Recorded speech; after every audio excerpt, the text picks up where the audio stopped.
Hello and congratulations on getting access to this video course on automating your WordPress site. So before we get started, I want to give you a quick videos overview of what's inside this video course so you know exactly what to expect, and then you can piece it all together at a faster rate. So obviously this is video number 1, and video number 2, which is the next video, we're going to talk about the different automation scenarios. Now I put this particular video in here for a reason, and the reason is some of you may already know exactly what you want to automate via the videos 3, 4, 5, 6, 7, but some of you may have no idea what to automate. So this video is going to help you expand your mind and understand kind of what's available to you and what's going to happen so that you can plan ahead. In video number 3, we'll talk about website maintenance automation.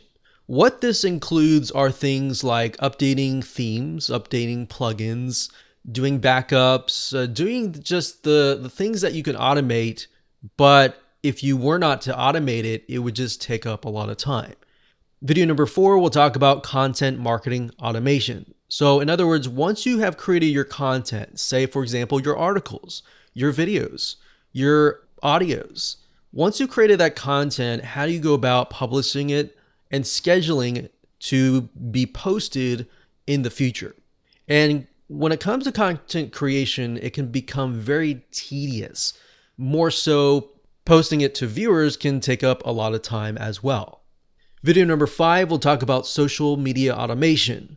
This particular one actually ends up taking a lot of time, simply because a lot of people have different social media platforms, such as Facebook, Twitter, Pinterest, YouTube, all sorts of social media platforms.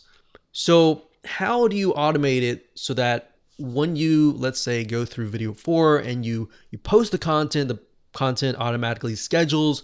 How do you create a system that will see that you've posted it, it'll take that information, and then it'll disperse it automatically so that once you set things up, it's just going to be good to go? So that's what that is going to be about. Video number 6, we'll talk about e-commerce automation. So let's say you run a WordPress e-commerce site. Those sites are going to be very different than if you were running something like an informational site. So the needs would be very different. So that's why we're making these different videos to fit and fulfill different needs. We'll talk about different e-commerce shopping carts. How do you go about automating those? Different ideas where you can automate and cut down on a lot of time that you would have to manually do, like little tasks here and there. Video number 7, we'll talk about membership automation. So in this case, let's say, for example, that you run a WordPress membership site. You have a community. So how do you go about automating that community as much as possible? Obviously, there's not going to be everything that you can automate. Some things you will just have to do using your hands, but some things you can. And some things that you think you can't, you really can. And of course, last but not least, video number 8, we'll talk about best complete automation plugins. We'll talk about free ones and we'll talk about paid ones. Now, what exactly is this?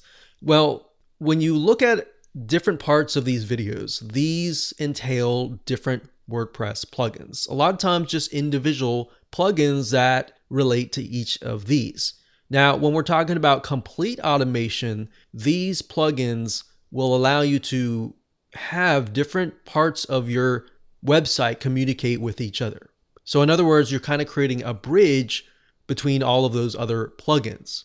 Of course, we'll show you some free ones and paid ones, and both are actually good. One of them actually became free not long ago because it was trying to compete with the one that just came out that was paid. So a lot of times I will say, don't go with free. But the reality is, in certain cases, if you know the story behind it, it's actually okay. So with that said, let's move on to what you need before you can get started. Now, we assume that you already have a WordPress site created and up and running. You need to have an idea of the type of site that you are running. So if you obviously are running a WordPress site, then you already know what that is in terms of informational, selling product or service, or e-commerce or membership. If you don't have an idea and you're just watching this course to get an idea of how you can automate your WordPress site in the future, then you need to understand which one of these categories does it fit under. Like I said earlier, informational, selling a product or service, e-commerce, or membership site. And of course, you'll need to have some money to purchase WordPress plugins. Like I said, some of these are free, but some of these will cost money. What we're trying to do here is just tell you the plugins that we have tested so that you don't have to test them yourself. Now, when we talk about the free WordPress plugins that we've tested, just bear in mind that free is not always the best in the long term. It might be really good right now, and it saves you a lot of money up front, but if it's free, guess what? The developer has no incentive to update it. Maybe they have incentive now, but that incentive will eventually run dry. They'll get bored and they'll move on to the next project. So just bear that in mind when you're using a free plugin. All right, so let's move on to video number 2.